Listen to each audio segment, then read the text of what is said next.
नमस्कार दर्शकों, आज मैं आपको सुनाऊंगी गाय माता की कहानी। माघ का महीना था, ठंडी बहुत ज्यादा थी।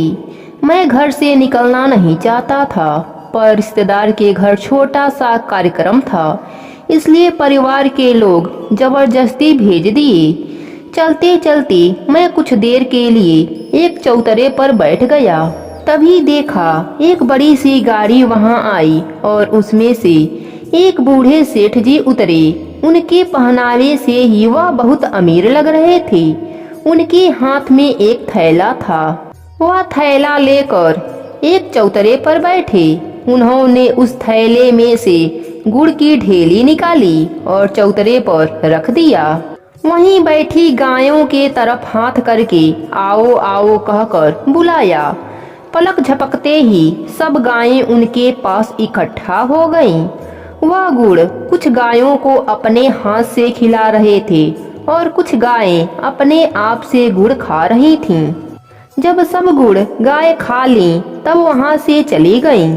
उनके जाने के बाद जो गुड़ की छोटी छोटी ढेली गिरी थीं, उनको सेठ जी उठाकर खा रहे थे। मैं उनको बिना पलक झपकाए यह सब करते देख रहा था। सेठ जी अब अपने गाड़ी की तरफ चलने के लिए तैयार हुए। तभी मुझसे रहा नहीं गया और उनके सामने जाकर बोला, सेठ जी प्लीज आप गुस्सा मत होना। मैंने जो देखा वह सब क्या था। सेठ जी मुस्कुराते हुए मेरे कंधे पर हाथ रखा और फिर से चौतरे पर जाकर बैठ गए। मैं भी उनके बगल में बैठा। सेठ जी बोले, बात तब की है जब मेरी उम्र 16 वर्ष की थी। मैं बहुत गरीब था। मेरे परिवार में सिर्फ माँ थी। हमारे पास खाने के लिए एक दाना भी नहीं था। मैं इस छोटे से शहर में रोजगार के लिए आया। यहाँ भी मेरी बदनसीबी पीछा नहीं छोड़ी। मैंने दिन भर काम की तलाश की, पर मुझे काम नहीं मिला। यहाँ पर एक पीपल का पेड़ था, तब यहाँ चौतरा नहीं बना था। मैं ठंड और भूख के कारण मेरी हालत बहुत खराब थी। मैं पीपल के जड़ पर बैठ गया। यहीं पर एक गाय भी बैठी थी। तभी एक आदमी गुड़ का थैला लाया और गाय के आगे रखकर चला गया। उस समय माघ का महीना चल रहा था, इसलिए गाय को लोग गुड़ खिला रहे थे, पर गाय ने उस गुड़ को सूंघा भी नहीं और उठकर चली गई। मेरी भूख इतनी तेज थी कि गाय को जाते ही मैं सारा गुड़ खा लिया और मेरे आत्मा को बहुत आराम मिला। फिर सुबह हुआ, फिर से काम की तलाश की, पर काम नहीं मिला।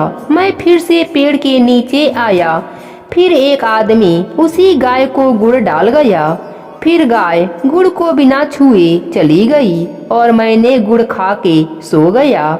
यही सिलसिला 5 दिनों तक चलता रहा। एक दिन मुझे एक चाय की दुकान पर काम मिल गई। 1 सप्ताह के बाद मालिक ने मुझे काम का पैसा दिया। मैं उस पैसे से गुड़ खरीदा और इसी जगह पर आया। वह गाय बैठकर मानो मेरी प्रतीक्षा कर रही हो। मैं उसको देखकर बहुत खुश हुआ। मैंने उसके आगे गुड़ का थैला पलट दिया। वह सारे गुड़ को खा लिया। यह सब देखकर मैं बहुत रोया, क्योंकि तब पता चला कि वह गाय जानबूझकर उस दिन गुड़ नहीं खाई थी ताकि मैं अपना पेट भर सकूं। मैं उसी दिन गाय का जूठन गुड़ खाया और मेरे आत्मा को इतनी तृप्ति मिली, मैं उसका शब्दों में बयान नहीं कर सकता। फिर मैं दुकान पर चला गया। तभी एक दुकान पर सेठ जी आए और मुझे अपने साथ ले गए। उनके कंपनी में ईमानदारी से काम करते करते मेरा प्रमोशन होता गया।